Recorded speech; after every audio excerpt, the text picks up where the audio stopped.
Seriously, don't be that guy who tries to wash the robot in the bathtub. I'll show you a better way. Just cleaning up my Roborock. I got the 360 over here, and to my left, I got the narwhal.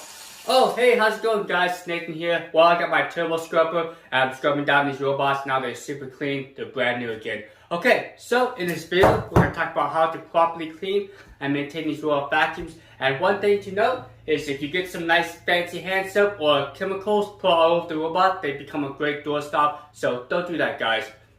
Okay, so let's go and talk about how to properly maintain these robots. The first thing I do is like every 3 days or so, I actually wipe down the robot because they do like to collect a lot of dust and debris. So if your white Roborock becomes a black Roborock, well, it's time for you guys to clean. Okay, let me show you what you need.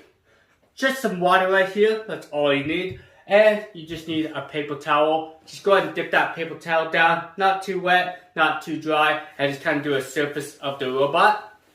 Nice little clean here. You can get all these robots here if you have multiple, so you can actually clean multiple robots at the same time. Okay, so as you clean, make sure you watch for the infrared sensor or the front sensor here. Make sure you get a good job on that. Also, some of these robots do have a side sensor, so make sure you just kind of wipe down that sensor as well. And lastly, you do have these black clip sensors. Make sure you get those and all the surface of the robot. Okay, well, that was easy. I'm done for the day. That's all you have to do to maintain the robot for the first 3 days. Okay, we're not done yet. Next, let's talk about the extractor bar. So every week or so, I do like to check the extractor bar. This is a silicone style extractor bar, and sometimes these do collect some like dirt and debris, maybe rocks. So, like my flooring, I have hardwood floors, and they like to scratch up my floors faster than my imaginary pet that runs around and scratches the floor up with their paws. So what I do recommend doing is just kind of looking over the extractor bar, and if it's dirty, just kind of dip it in the water there and get all that debris off the extractor bar. On some of the extractor bars, you can remove the ends and get all that hair off the axles there. It's highly recommended because eventually the hair may make inside the robot and cause some damage. So you notice that it's still dirty there? Well, I got my fancy rag here. I can just kind of wipe off the surface here.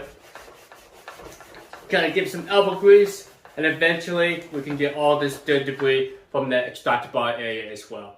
A side brush is free from hair, so I do need a tool for that. You can see that there's some hair, and you just kind of pull it away like that. So this is for the week's maintenance. And also, let's check out the dustbin here and open this guy up. Some of these dustbins are completely washable, like the filter and the dustbin itself. So all you have to do is just kind of dip it in there, and you should be good to go. Wash out everything and let it air dry for about 24 hours. Keep in mind that some robots actually have the vacuum mode inside the dustbin, so you just have to take your fancy stick vacuum and just kind of vacuum it out. Okay, so let's talk about each month. Usually after each month, just do the same thing. Just wipe the robot down, check the dustbin, check the extractor bars for any hairs, and lastly, we can also check the docking station.